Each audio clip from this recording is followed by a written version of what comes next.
வணக்கம். ஜவைஜட் ஃப்ரம் ஜவாதுபட்டி புதூர். அதாவது மக்களை காப்போம் தமிழகத்தை மீட்போம் அப்படிங்கிற பேரில் எடப்பாடி பழனிசாமி தீவிர தேர்தல் பிரச்சாரம் பண்ணிட்டு வந்துட்டு இருக்கார். அதன் அடிப்படையில் திருச்சியில் ஒரு 2 நாளைக்கு முன்னாடி பேசியிருக்கார். திருச்சி ஸ்ரீரங்கத்திலே பேசியிருக்கார். ஸ்ரீரங்கம் என்பது ஜெயலலிதா அம்மையார் ஜெயித்து முதலமைச்சரான ஒரு தொகுதி. அதில் பேசியிருக்கார்.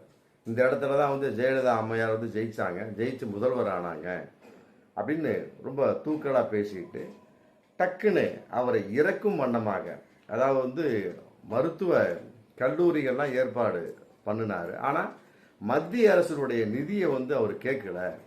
மத்திய அரசு கொடுக்கக்கூடிய ஒரு தருவாயில் இல்லை.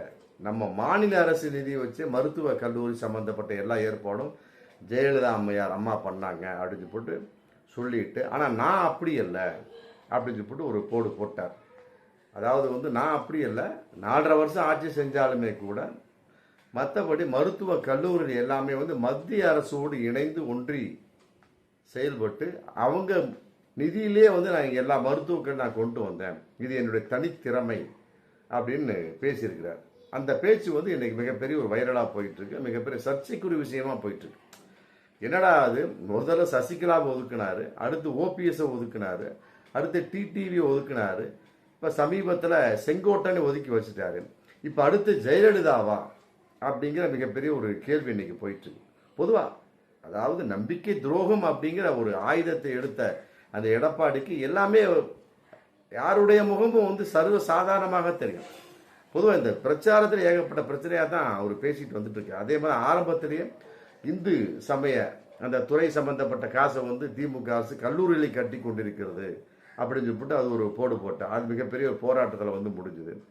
அப்புறம் இப்போ சமீபத்தில் ஒரு போன வாரத்தில் ஆம்புலன்ஸ் சம்மந்தப்பட்ட விஷயம், ஆமாம் பேசிகிட்டு இருக்கிறாரு, காலி ஆம்புலன்ஸ் வருது. அவரு ஒரு குறிப்பிட்ட இடத்துல பேஷண்ட்டை ஏற்றுறதுக்காக போயிட்டு இருக்கிறார். உடனே அதெல்லாம் தடுத்து நிறுத்தி கம்ப்ளீட்டாக அந்த ஆம்புலன்ஸை சிதைத்து டிரைவர் சீட்டை பிடிச்சி இழுத்து அவர் ஐடி கார்டை பிடுங்கி இதுதான் செஞ்சாங்க. திருச்சி மண்ணச்சநல்லூர்லையும் அதே மாதிரி செஞ்சுருக்கிறாங்க.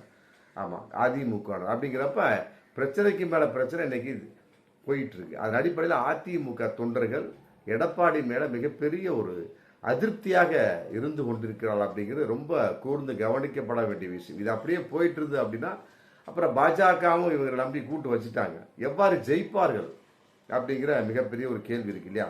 ஆமாம், இது எடப்பாடியை பொறுத்தவரை எல்லாத்தையும் ஒதுக்கி ஒதுக்கி வச்சுட்டு போறார். அப்போ கடைசியில் இவர் மட்டும்தான் இருப்பார். அப்படிங்கிறப்ப தொண்டர்களும் இவரை ஒதுக்குவார்கள். ஆமாம், அதுதான் காலத்தின் கட்டாயம். தொண்டர்கள் ஒதுக்கக்கூடிய சமயத்தில் கட்டாயம் எடப்பாடி அதிமுக இருக்க மாட்டார் அப்படிங்கிற ஒரு நிலைப்பாடு